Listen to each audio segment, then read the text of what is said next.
Jessie Ownes was the world's record holder in the men's 100-meter dash and won the gold medal at the 1936 Olympics. He is famous for winning 4 gold medals in one Olympics and foiling Hitler's plans for the Berlin Games. His 100-meter world's record stood longer than anyone else's in the event. Usain Bolt is the current world record holder in the men's 100-meter and won the gold medal at the 2016, 2012, and 2008 Olympics. This episode is going to try to answer an impossible question. Who would win a race between Jessie Ownes and Usain Bolt? You might think the answer is obvious, but the truth is anything but, as you'll find out in this episode of Everything Everywhere Daily.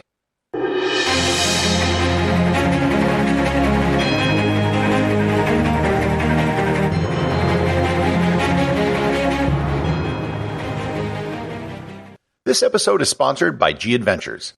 These are very troubled times. Even though things are starting to get better and more countries are opening up, people are still hesitant to travel, and that is totally understandable. That is why G Adventures has announced its new Travel with Confidence Plus collection.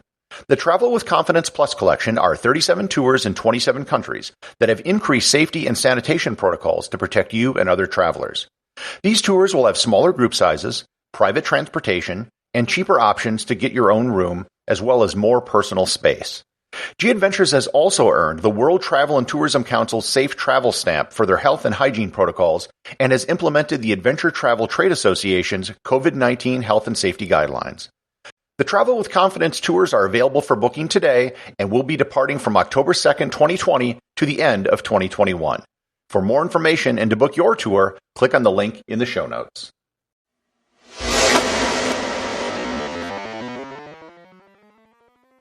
When doing comparisons across time with athletes, there are always major difficulties. This is an issue when trying to compare baseball players from different generations because there are so many variables you have to account for. The reason why I want to focus on these two athletes is that the 100-meter dash is a very simple event.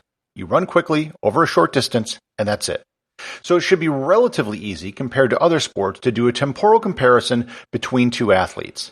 Also, I could have picked almost any two track stars to make this comparison, but these two men are both very well known and are far enough apart in time that the differences between them are much more glaring.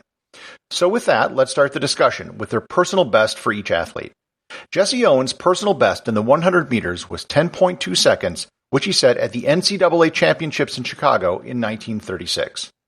Usain Bolt's personal best was 9.572, which he set in Berlin at the 2009 World Championships. So at first glance, this is a really easy debate. 9.572 is much faster than 10.2, so the debate is settled.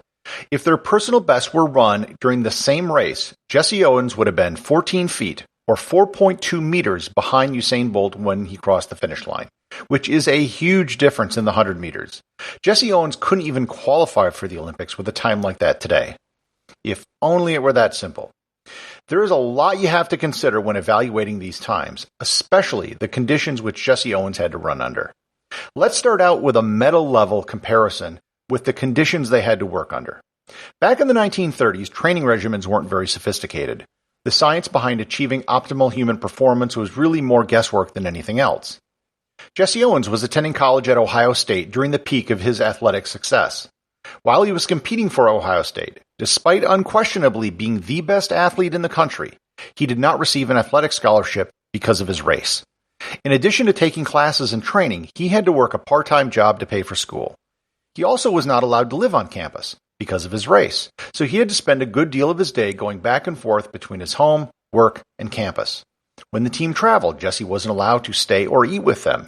He had to stay in hotels and eat in restaurants which catered only to blacks.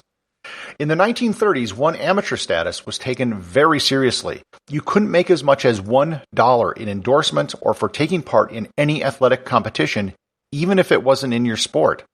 After the 1936 Olympics, he had to drop his amateur status so he could take advantage of endorsement deals so he could earn money. Today, an athlete like Usain Bolt can earn money and endorsements from the start of his career and not have to worry about his amateur status. He can be a professional track athlete and focus all of his energy on being the best competitor he can be. It wasn't until 1986 that professional athletes were allowed to compete in the Olympics. Before then, many athletes would only have one good Olympic Games before they had to quit and get a job, even if they could have physically competed for years more. Bolt also has professional coaches using state-of-the-art equipment to perfect his technique and to get his body into perfect shape.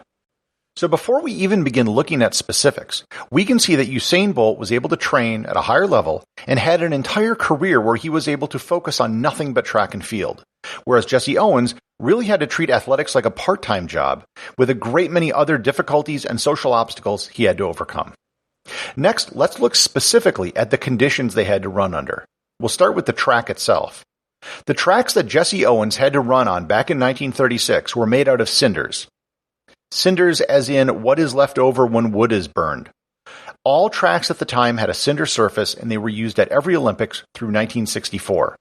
There are very few cinder tracks in the world today, and most of them are actually used for horse racing.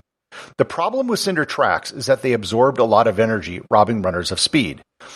It is no coincidence that the first sub-10-second time in the 100 meters came at the 1968 Olympics in Mexico City, which was the first Olympics not to use a cinder track.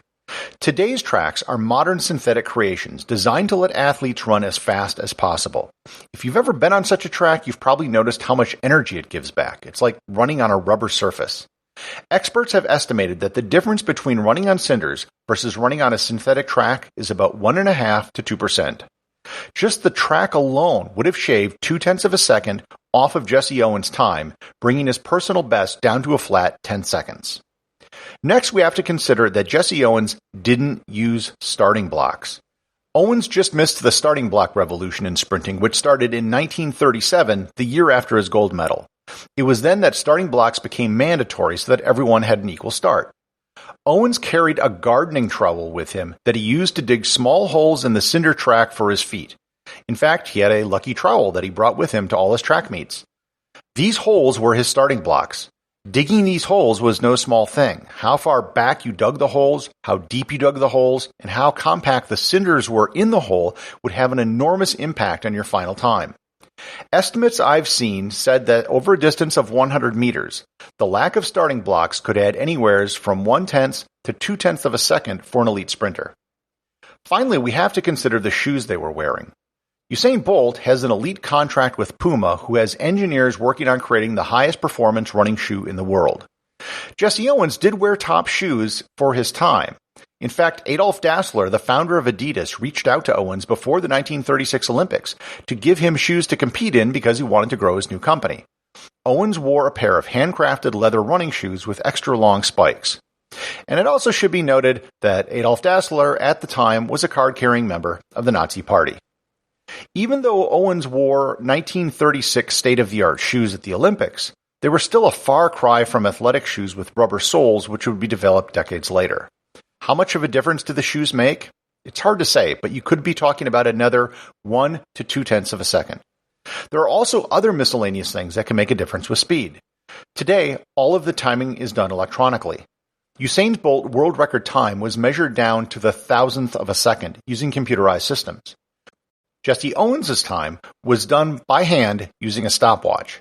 It's entirely possible that a full 1/10 of a second, or at least a few fractions thereof, could have been taken off the time he actually ran if it was measured more accurately. Also, every competitor in a race now has a speaker behind their starting blocks, so everyone can hear the starting gun at the exact same time. This is also a few theoretical hundredths of a second which might come into play. All of these things were actually put into a test that was run by the CBC in Canada. They got Olympic sprinter Andre de Grasse to run under similar conditions as Jessie Owens. De Grasse was a bronze medalist at the 2016 Olympics in the 100-meter dash and has a personal best time of 9.9 seconds. Owens and de Grasse were of similar height and weight. For the experiment, they created a pair of shoes similar to what Owens wore and had him run 100 meters on a track made of packed dirt. He also had to dig holes for his starting blocks as Owens did, and they also hand-timed it using a stopwatch. How fast did he run under these conditions? He ran the 100 meters in 11 seconds, a full 1.1 seconds slower than his personal best. Moreover, at the end of the sprint, he said he was more tired than he had ever been after running 100 meters, and this guy was an Olympic medalist. So, would Jessie Owens be able to beat Usain Bolt if they were both running under equal conditions today? David Epstein, the author of the book The Sports Gene, concluded, biomechanical analysis of the speed of Owens' joints shows that had he been running on the same surface as Bolt, he wouldn't have been 14 feet behind. He would have been within one stride. My conclusion is pretty similar. If you factor everything Jessie Owens had working against him, he comes out as being one of the fastest men in history. Only 9 people in history have ever run the 100 meters faster than 9.8 seconds, and I think Jessie Owens would be one of them if he had modern conditions. It's possible he could have run a sub 9.7, which has only been done by 3 people in history. In the end, however, Usain Bolt is a unique specimen. Bolt is 6'5", whereas Owens was 5'10". The number of strides Bolt requires to run a race is less than almost any other elite sprinter in history. Even factoring in everything Owens had working against him, it's enough to make the race close, but Bolt would still come out ahead in the end. Executive producer of Everything Everywhere Daily is James Makala. Special thanks to everyone who supports the show over on Patreon. Please remember to leave a review over on Apple Podcasts. Even a simple review can really help the show get discovered in the sea of other podcasts that are out there.